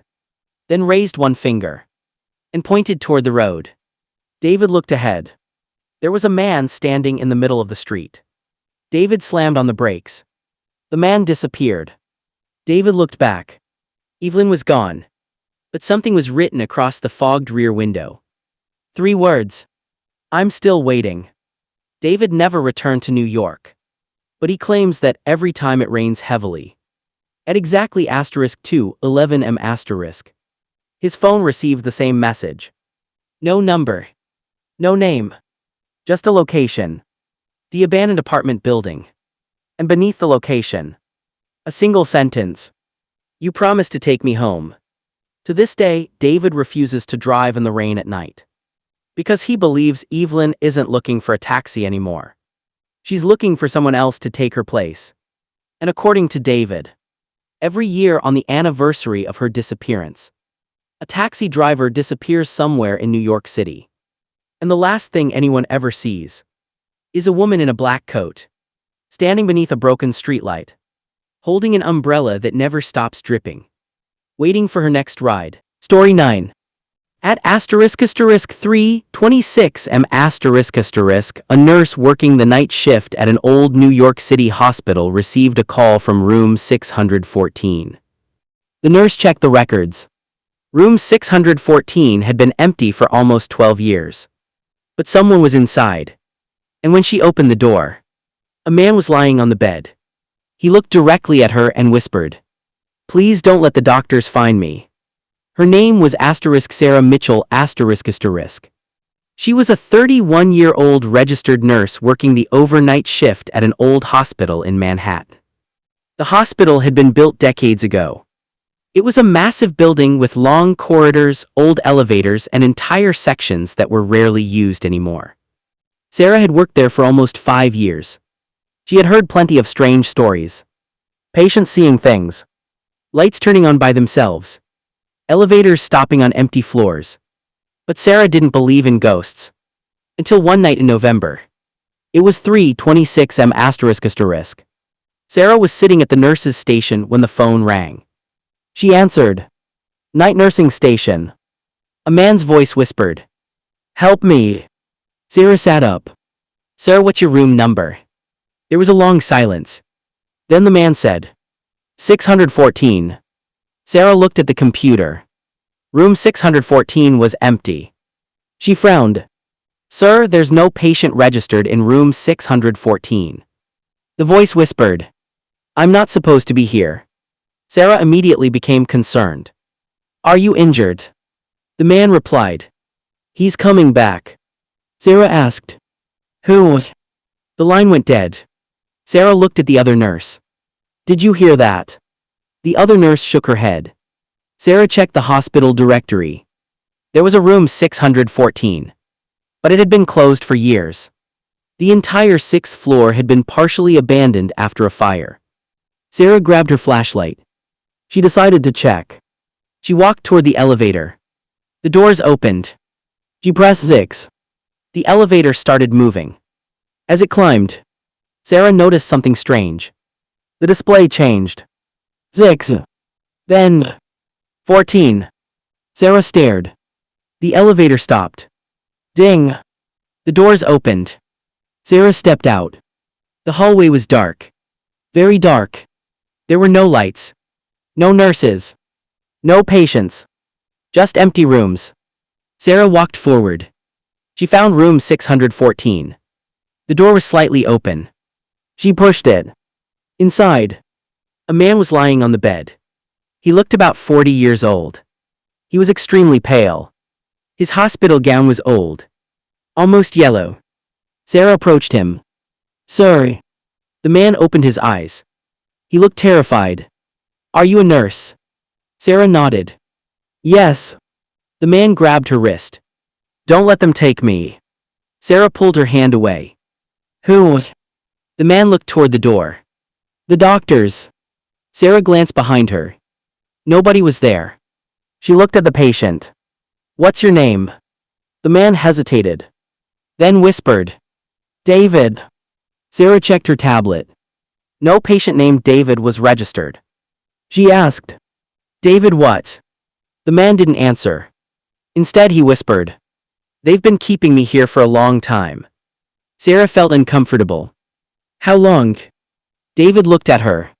Then said. "Since 1986. Sarah froze. That was impossible. The hospital room looked old. But the patient seemed completely normal. Sarah reached for her radio. David suddenly grabbed her arm. "Don't call anyone." Sarah stared at him. "Why?" David pointed toward the hallway. Sarah turned. At the far end, 3 doctors were standing, all wearing old-fashioned white coats. They were completely motionless. Sarah blinked. They disappeared. She turned back to David. The bed was empty. Sarah screamed. She ran into the hallway. There was nobody there. She returned to the room. David was gone. Sarah immediately returned to the nurse's station. she told her supervisor. They checked the hospital records. No patient named David had ever been admitted to room 614. But when they checked old records, they found something. A patient named David Carter had been admitted to the hospital in 1986 Room 614. Sarah stared at the record. The date of admission was November 17, 1986. Exactly 35 years before. The record said, patient disappeared. Sarah asked. Disappeared. Her supervisor nodded. The patient was reported missing from the hospital. Sarah couldn't believe it. What happened? The supervisor said. Nobody knows. Sarah looked at the photograph attached to the file. It was David. The same man she had just seen. Sarah felt sick. She immediately went home. But that night, she couldn't sleep. At *3:26 her phone rang. Unknown number. She answered. A man's voice whispered. Sarah. She froze. David. Silence. Then, please come back. Sarah hung up. The phone rang again. She didn't answer.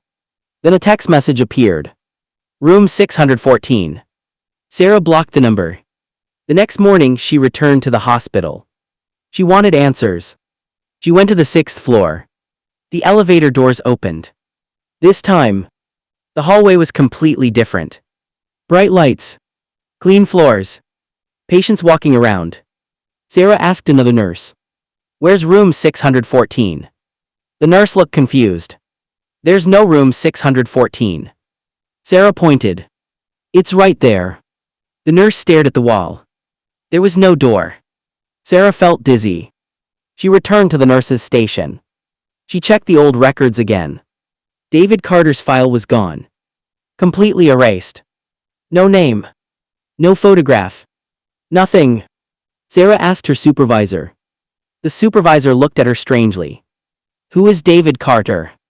Sarah felt a cold chill. She opened her phone. The text message was still there. Room 614. That night Sarah decided to investigate. She went into the hospital basement. She found old blueprints. The 6th floor had once contained a room numbered 614. But after the fire in 1986, the entire section had been sealed. Sarah found a note attached to the blueprint. It said, "Do not reopen." Sarah asked the hospital archivist about it. The archivist became nervous. He told her, "People say the fire wasn't an accident." Sarah asked, "What happened?" The man lowered his voice. Some patients were locked inside. Sarah's heart sank. Why? The archivist shook his head. I don't know. Then he said something else. The hospital had a doctor named Dr. William Hayes ***. Sarah searched the old records. Dr. Hayes had worked at the hospital in 1986. His name appeared on dozens of documents. But one thing was strange. Every patient who disappeared that year had been under his care. Sarah went back upstairs. She found an old photograph of Dr. Hayes. The photograph showed the doctor standing beside a patient. Sarah stared. The patient was David. But the doctor wasn't looking at him. He was looking directly at the camera. Smiling. That night Sarah stayed late. At exactly *3:26 the hospital lights went out. Sarah heard the elevator. Ding! She looked toward it. The doors opened. Nobody was inside. Then she heard a voice. Sarah. She turned. David was standing at the end of the hallway. He looked exactly as he had before. Pale. Terrified. Sarah walked toward him. What happened to you? David whispered. They're still here. Who? David pointed behind her. Sarah turned. 3 doctors were standing in the hallway. The same 3 she had seen before. This time, they were moving. Slowly walking toward her. David grabbed Sarah's hand. Run! They ran. The doctors followed. Sarah reached the elevator. She pressed the button. Nothing. The doctors were getting closer. David suddenly stopped. Sarah turned. Come on. David shook his head. I can't leave. Why? David looked at her. Because I died here. Sarah froze. The elevator doors opened. Inside was complete darkness. David pushed Sarah inside. Then whispered. Don't look back. The doors closed. Sarah screamed. She pressed every button. The elevator began descending. When the doors opened, Sarah was back on the first floor. The hospital was normal. Lights on. People everywhere. Sarah ran outside. She never returned to work. A few weeks later, Sarah received a letter from the hospital. Inside was an old photograph. It showed the 6th floor. The photograph had been taken in 1986. Sarah looked closely. She saw David standing in room 614. And standing beside him was Sarah.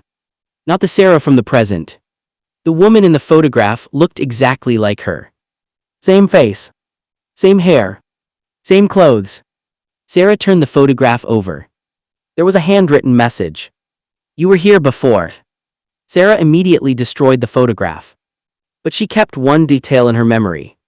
The date on the photograph. November 17, 1986.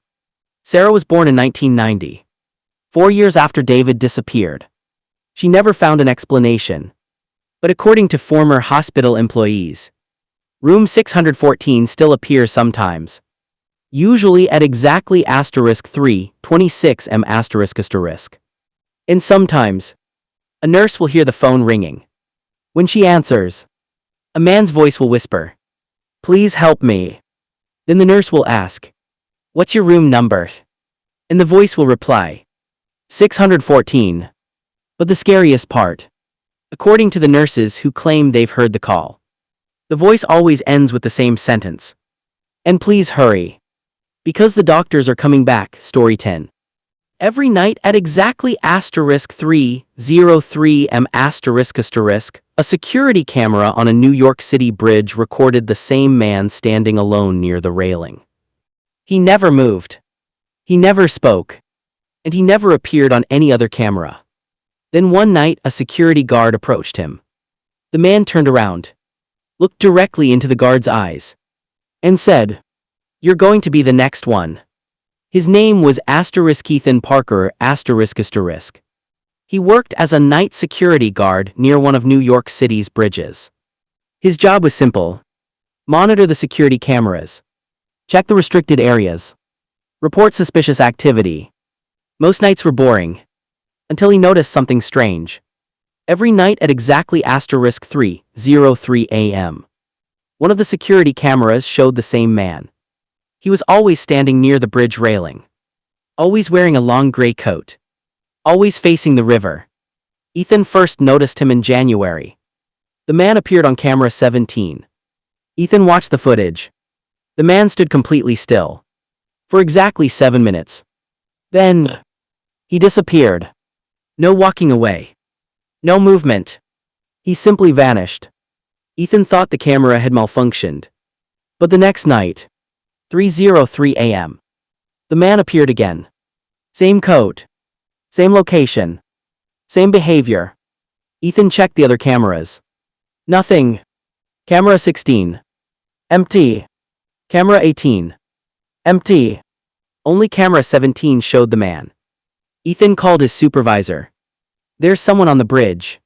The supervisor checked the camera. He immediately became serious. "Don't go outside." Ethan frowned. "Why?" The supervisor said. "Just watch the camera." Ethan asked, "Who is he?" The supervisor didn't answer. Instead he said, "He's been there before." Ethan stared at him. "What do you mean?"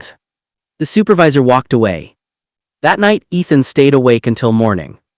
At 3:10 a.m. the man disappeared. The next day Ethan searched the security archives. He went back 1 year. Then 2 years. Then 5. He found the same man. Every year. Every month. Every night. Always at 3:03 a.m. Ethan felt a cold chill. The man had been appearing on the camera for almost 10 years. But nobody had ever reported seeing him in person. Ethan decided to investigate. The next night he went outside. He walked toward the bridge. It was freezing. The wind was extremely strong. At exactly *3:03 a.m. Ethan saw him. The man was standing near the railing. Exactly as he appeared on the camera. Ethan approached. "Hey." The man didn't move. Ethan walked closer. "Sir, you can't be here." The man slowly turned around. His face was extremely pale. His eyes looked tired. He stared at Ethan. Then said, "You're early." Ethan froze. "Excuse me." The man smiled. "You're not supposed to come until tomorrow." Ethan stepped backward. "What are you talking about?" The man looked toward the river. Then said, "Someone always comes." Ethan asked, "Who?" The man pointed toward the city. "Someone who thinks they're alone." Ethan didn't understand. Then the man looked directly at him. "You're going to be the next one." Ethan immediately called for backup. But when he looked down at his phone, there was no signal. He looked back. The man was gone. Ethan searched the bridge. Nothing. He returned to the security office. His supervisor was waiting. "You saw him?" It wasn't a question. Ethan nodded. "Who is he?" The supervisor looked exhausted. "I don't know." "Then why did you tell me not to go?" The supervisor sighed. "Because everyone who sees him eventually disappears." Ethan felt cold. "How many?" The supervisor didn't answer. Ethan demanded, "How many?" The supervisor finally said, "7. Ethan stared. "7 people." The supervisor nodded. "Security guards?" Ethan asked. "When?" The supervisor looked at the camera. "Always after they see him in person." Ethan immediately quit. He went home. He didn't sleep. The next morning he searched the internet. He found old reports. 7 security guards had disappeared over the past 10 years. All of them worked night shifts. All of them had disappeared from the same area. And all of them were last seen around *3:03 m***. Ethan found something else. A photograph. It showed a security guard standing beside the bridge. The date was 10 years earlier. Ethan stared. The guard in the photograph was the same man he had just seen. The mysterious man. Ethan looked closer. There was another person standing in the background. A young security guard. Ethan recognized him. It was his supervisor. Ethan immediately called him. No answer. He called again. Still nothing. Ethan returned to the security office. The building was empty. The cameras were still running. Ethan sat down. He checked camera 17. At first nothing. Then the time changed. *3:03 a.m. The man appeared. Ethan stared. Then something happened. The man turned toward the camera. He was no longer facing the river. He was looking directly into the camera. Directly at Ethan. Then he raised one hand. And pointed. Behind Ethan. Ethan slowly turned around. Nobody was there. He looked back at the screen. The man was gone. Then the security alarm started ringing. Ethan ran outside. The bridge was empty. But near the railing was his supervisor. Ethan shouted, "Where have you been?"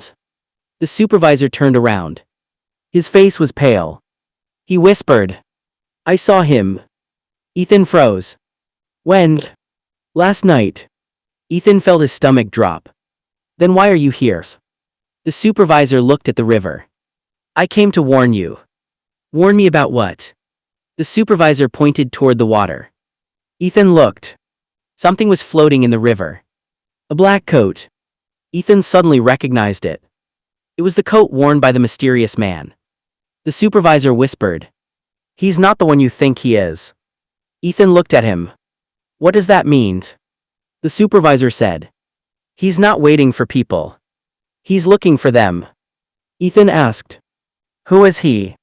The supervisor slowly turned. "Me." Ethan froze. The supervisor's face suddenly changed. His skin became pale. His eyes turned completely black. Ethan ran. He sprinted across the bridge. Behind him he heard footsteps. Slow footsteps. Then a voice. "You're early." Ethan didn't stop. He reached the security building, locked the door, and called the police. When officers arrived, they found Ethan alone. His supervisor was missing. The security cameras were checked.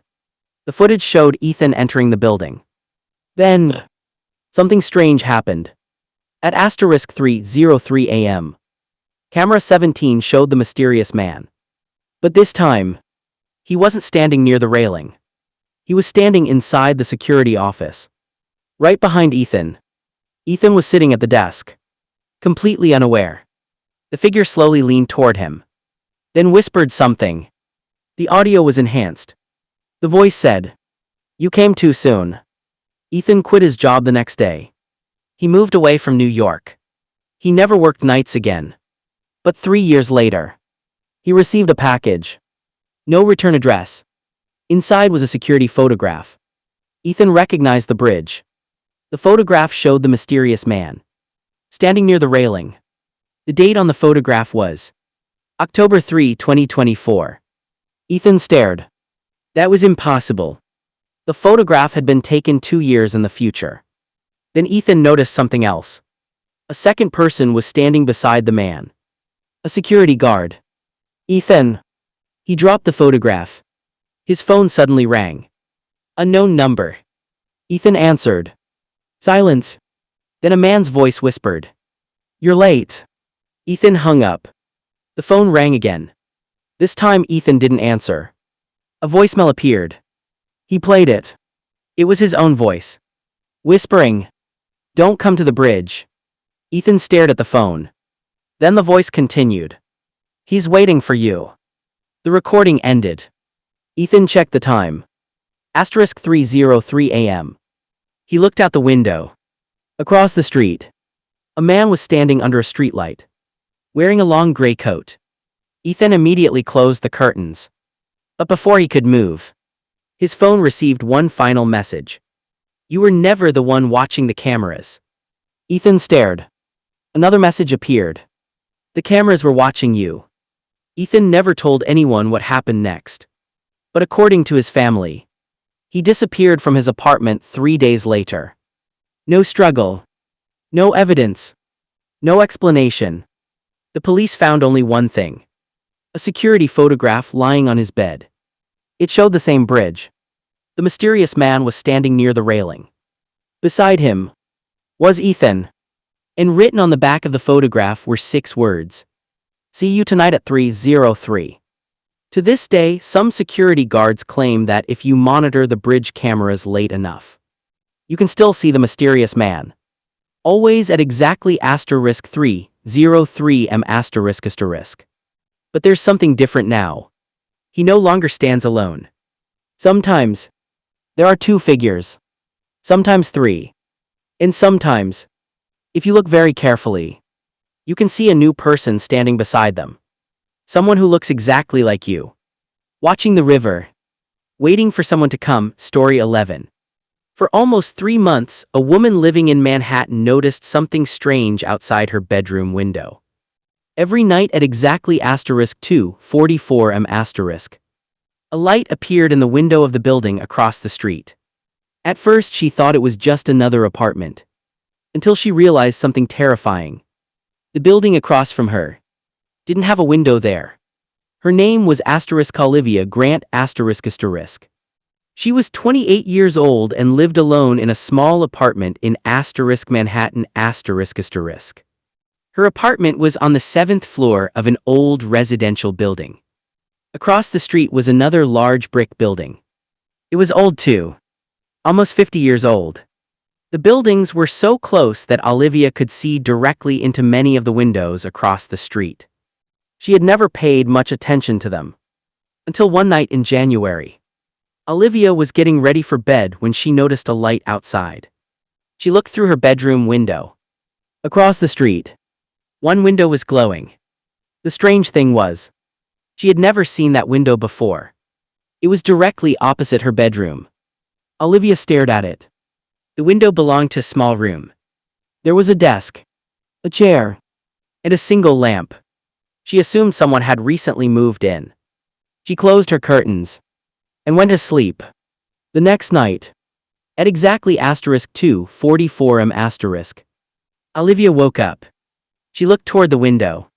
The light was on again. Same room, same desk, same lamp. But something was different. There was someone sitting in the chair. A man. He was facing away from the window. Olivia couldn't see his face. She watched him for several minutes. Then, the man slowly turned his head. Olivia immediately closed the curtains. Her heart was racing. She didn't sleep much that night. The next morning, she looked at the building across the street. She tried to find the window, but it wasn't there. Olivia counted the windows. There was no room directly opposite her apartment. She thought she had made a mistake. Maybe the angle was different at night. That evening she forgot about it. Until 2:44 a.m. The light appeared again. Olivia stood at the window. The room was there. The man was sitting in the chair. This time, he was facing the window. Facing Olivia. She couldn't see his face, but she knew he was looking directly at her. Olivia stepped away. She closed the curtains. Then she heard something. A soft tapping. Coming from her bedroom window. Tap. Tap. Tap. Olivia froze. She slowly turned. The curtains were closed. The tapping continued. Tap. Tap. Tap. Olivia grabbed her phone. She called her friend. While waiting for the call to connect, the tapping stopped. Olivia opened the curtains. The mysterious room was still there. But the man was gone. Instead, there was a message written on the glass. 2 words. Look behind. Olivia immediately turned around. Nobody was there. She screamed. Her friend finally answered. Olivia told her everything. Her friend tried to calm her down. Maybe it's some kind of reflection. Olivia looked back at the window. The room was gone. The building across the street was normal again. Olivia decided to ignore it. For the next few nights, nothing happened. Then one night, 2:44 a.m., the room appeared again. This time Olivia didn't look. She stayed in bed. She pulled the blanket over her head. Then she heard something. A knock. Not from the window. From her bedroom door. Olivia slowly sat up. 3 knocks. Knock. Knock. Knock. She stared at the door. She lived alone. She whispered. Who's there? Silence. Then a man's voice replied. Olivia. She immediately grabbed her phone. The voice continued. Open the door. Olivia called 911. While waiting, the door handle began moving. Slowly. Someone was trying to open it. Olivia pushed her bed against the door. Then she heard footsteps walking away. The police arrived. They searched the apartment. Nothing. The front door was locked. The windows were locked. No one had entered. The officers asked Olivia if she was sure she hadn't imagined it. Olivia insisted. Then she showed them the strange photograph she had taken earlier. The police looked at it. The photograph showed the mysterious room across the street. One officer stared at it. Then asked, Where did you say this building is? Olivia pointed. Right there. The officer looked out the window. Then his face changed. Ma'am. What? There's no room there. Olivia stared. The officer explained that the building across the street had a solid brick wall directly opposite her bedroom.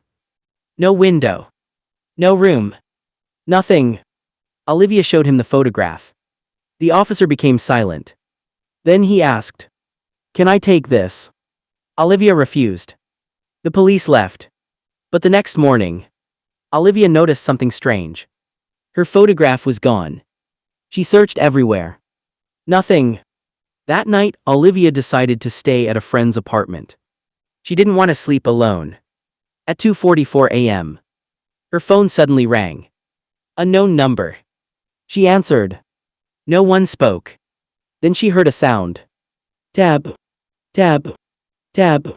Olivia looked at the window. She was in her friend's apartment. The window was closed, but the tapping was coming from the glass. She slowly walked toward it and froze. Across the street, the mysterious room was there again. The man was sitting in the chair, but this time, he was facing her. Olivia whispered, "How?" The man stood up. He walked toward the window. Olivia stepped backward. The man raised his hand and pointed behind her. Olivia slowly turned around. Her friend's apartment was empty. Then she heard a whisper. "Olivia." She turned back. The mysterious room was gone, but the man was standing inside the apartment. Right behind her. Olivia screamed. Her friend ran into the room. "What happened?" Olivia pointed. But nobody was there. Her friend thought she was having a panic attack. Olivia refused to stay. She returned home. The next morning, she contacted the building manager. She asked about the apartment across the street. The manager told her something strange. That building had been empty for years. Olivia asked, "Why?" The manager said, "There was a fire." When? January 17, 1997. Olivia felt cold. How many people died? The manager looked at her. "One." "Who?" The manager hesitated. Then said, "A young woman." Olivia asked, "What was her name?" The manager said, "Olivia." Olivia couldn't breathe. She immediately left. She spent the next several days at a hotel. But she couldn't escape it. Every night at 2:44 a.m., the mysterious room appeared. No matter where she was. Hotel. Friend's apartment. Even inside a restaurant. The room always appeared in the nearest window. And every time, the man was there, watching her. Finally, Olivia decided to confront him. One night, she stood directly in front of her bedroom window. At 2:44 a.m., the room appeared. The man was sitting in the chair. Olivia opened the window. She shouted, "Who are you?" The man stood up. He walked toward the glass. Olivia stared. Then, the man turned around. Olivia saw his face. It was hers. Not a man. A woman. It looked exactly like Olivia. But older. Much older. Her face was burned. Her skin was pale.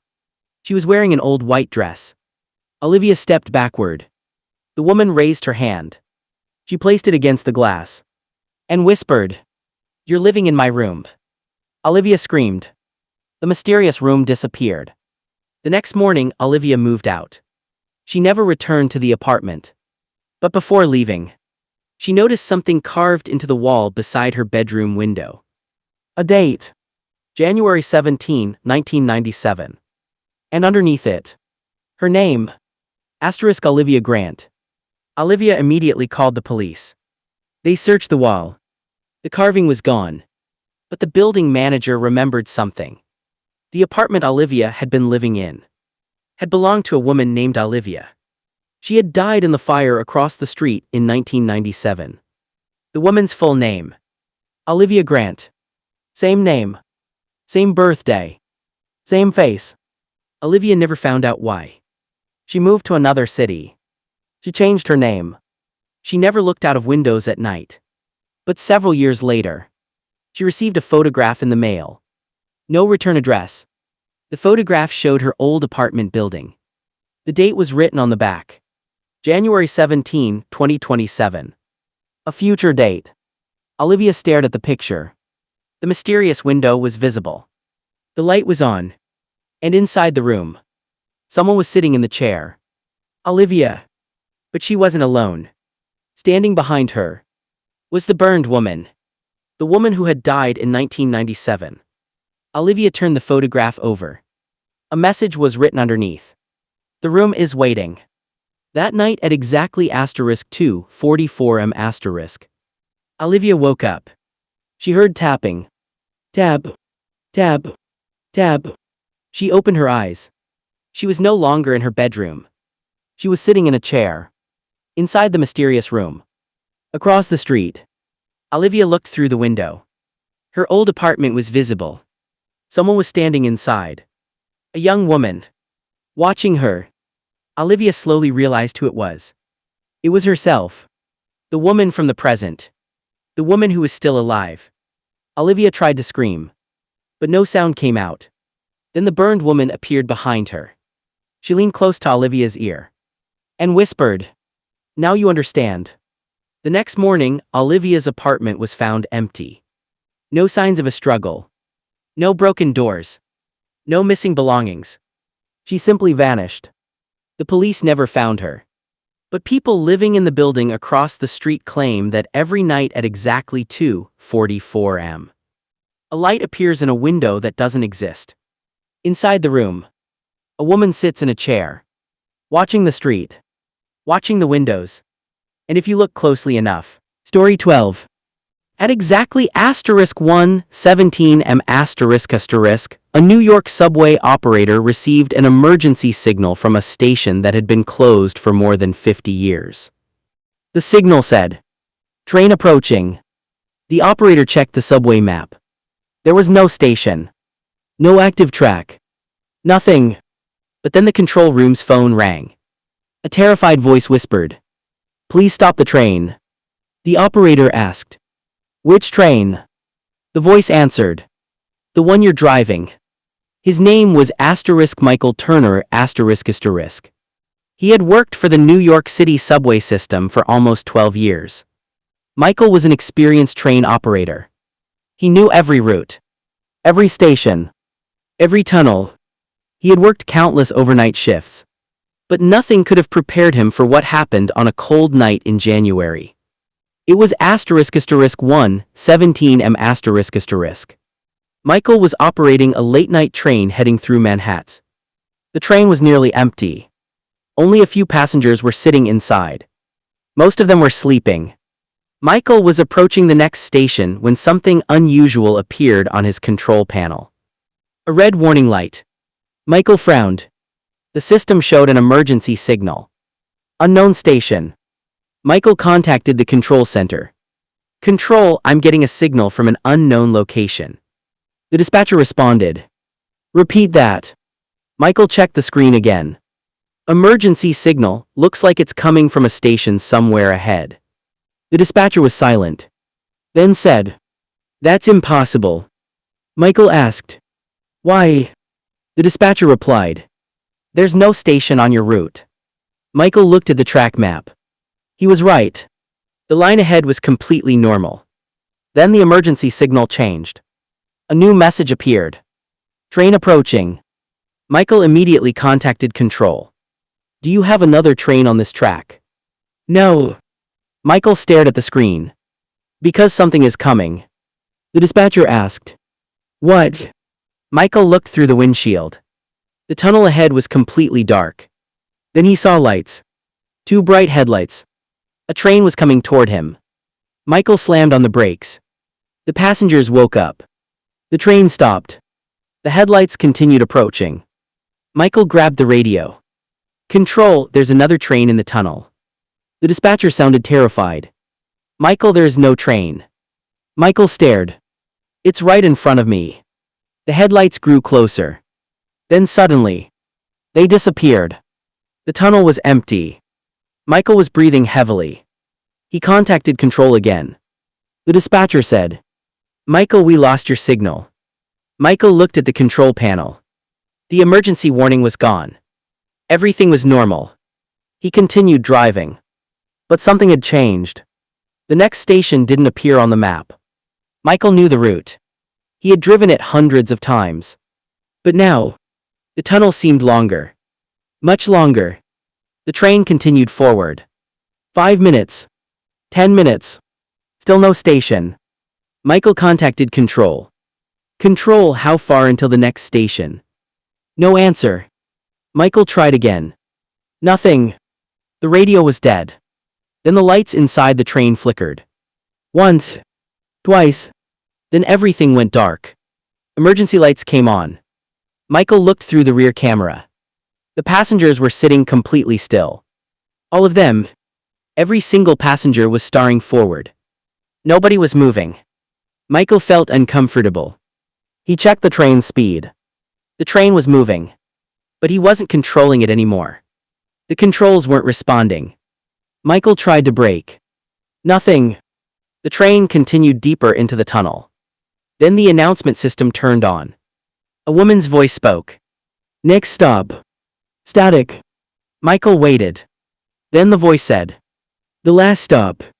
Michael immediately grabbed the emergency radio. Still nothing. Then he heard something behind him. A knock. 3 times. Knock. Knock. Knock. Michael turned around. The passenger compartment was empty. Everyone was gone. Michael stared. The train was completely empty. He looked through the rear camera. Nothing. Not a single passenger. Michael began to panic. Then someone spoke from behind him. Michael. He froze. It was a woman's voice. Michael slowly turned. A woman was standing inside the driver's cabin. He had never seen her before. She was wearing an old-fashioned subway uniform. Her clothes looked like they were from another era. Michael immediately stepped backward. Who are you? The woman looked at him. You're going the wrong way. Michael stared. What? She pointed toward the tunnel. You have to stop. Michael said. I can't. The woman shook her head. That's the problem. Then she disappeared. Michael blinked. She was gone. The train suddenly accelerated. Michael grabbed the controls. Nothing worked. The tunnel became darker. Then, a station appeared. Michael had never seen it before. The platform was completely empty. There were no advertisements. No signs. No maps. Just one name written on the wall. Mercy Station. Michael stared. There was no Mercy Station in New York City. The train slowed down. The doors opened. Michael heard a voice. Get off. He didn't move. The voice repeated. Get off. Michael looked through the train. A few passengers were suddenly sitting inside again. But something was wrong. They were all looking at him. Every single person. Michael asked, where did you come from? Nobody answered. Then he noticed something. The passengers looked familiar. Michael had seen them before. Not tonight. Years ago. People he remembered from previous subway rides. Some were wearing clothes from different decades. A man in a 1980s suit. A woman holding an old newspaper. A child wearing a school uniform. Michael realized something terrifying. These weren't random passengers. They were people who had disappeared. People reported missing in the subway system. The woman in the old uniform appeared again. She stood at the end of the platform. She whispered, don't let them see you. Michael looked at the passengers. Their faces suddenly changed. Their eyes became completely black. Michael ran. He jumped out of the train. The doors closed behind him. The train started moving. Michael turned around. The passengers were still staring at him through the windows. Then one of them raised a hand and pointed at the tunnel behind Michael. Michael slowly turned. A second train was approaching. But this train looked ancient. The paint was peeling. The windows were cracked. And there were no lights inside. It stopped directly in front of Michael. The doors opened. Inside was complete darkness. Then the announcement system spoke. Next stop. Michael covered his ears. The voice continued. Where you belong. Michael ran down the platform. He found a staircase. He climbed. And climbed. And climbed. Finally he reached a door. He pushed it open. And stepped outside. He was standing on a New York City street. It was raining. Cars were passing. People were walking. Everything looked normal. Michael collapsed on the sidewalk. A police officer approached. Sir, are you okay? Michael looked around. Where am I? The officer gave him the name of the street. Michael stared. He recognized it. But something was wrong. He checked his phone. The date was different. It was January 17, 2026. Michael had entered the subway in January 2024 He had been missing for 2 years. But according to Michael, He had been underground for less than an hour. The police contacted his family. His wife arrived. She ran toward him crying. Michael hugged her. But then he noticed something. She looked older. Much older. Michael whispered. What happened? His wife stared at him. What do you mean? Michael said. I was only gone for an hour. His wife started crying. Michael didn't understand. He looked at his reflection in a nearby window. He looked exactly the same. Not a day older. The police took him to the station. They checked the subway records. Michael's train had disappeared 2 years earlier. The train was found abandoned inside a tunnel. The doors were open. The passengers were gone. But Michael was missing. The authorities had searched for him for months. Eventually, he was declared dead. Michael couldn't believe it. He asked, where was the train found? The officer gave him the location. Michael recognized it. The same place where he had seen the mysterious station. Michael asked, was there a station there? The officer looked confused. No. Are you sure? Absolutely. Michael described Mercy Station. The officer became silent. Then he showed Michael an old subway map. Michael stared. There was a small station marked beneath the city. Mercy Station. The map was dated *1954***. Michael asked, why isn't it on the modern map? The officer said, because it was closed in 1956. Michael felt cold. Why? The officer replied, an accident. Michael asked, what happened? The officer looked at him. A train entered the station. It never came out. Michael stared at the map. How many people died? The officer said, everyone. Michael looked closer. The station had been sealed. But there was one strange detail. The train number listed in the old records was the exact same number as Michael's train. Michael immediately asked, how is that possible? Nobody had an answer. That night Michael returned home. He tried to sleep. At exactly **1:17 am. What's wrong? Michael slowly whispered. I know who it is. Who? Michael looked at her. Me. 3 weeks later. Michael disappeared again. This time there were no witnesses. His wife reported him missing. Police searched the city. They checked every subway station. Every tunnel. Every train. Nothing. But 2 days later, a subway operator received an emergency signal. At exactly 1:17 a.m. The signal came from a closed station. Mercy Station. The operator checked the system. There was no train in that area. Then the phone rang. A man's voice whispered, please stop the train. The operator asked, which train? The voice replied, the one I'm driving. The operator froze. Who is this? Silence. Then, Michael. The call ended. The operator immediately checked the cameras. Camera 17 showed a train entering a dark tunnel. The train number was visible. It was Michael's train. But the train had disappeared 2 years earlier. The operator watched the footage. The train stopped. The doors opened. A man stepped onto the platform. Michael. He looked directly at the camera. Then he raised his hand. Behind him, hundreds of passengers were standing inside the train, all staring at him. Michael slowly turned around and walked back inside. The doors closed. The train disappeared into the tunnel. The camera went black. To this day, some New York subway workers claim that a mysterious train sometimes appears on the underground lines. It always arrives at exactly 1:17 a.m. The train has no number, no destination, and no passengers visible from the outside. But if you happen to be standing alone on an empty platform, you may hear the train approaching. The doors will open, and someone inside will call your name. If you get on, the train will take you to a station that doesn't exist. A station called Mercy. And according to the people who claim to have seen it, there's only one rule. Never get off the train. Because once you do, the train will leave without you.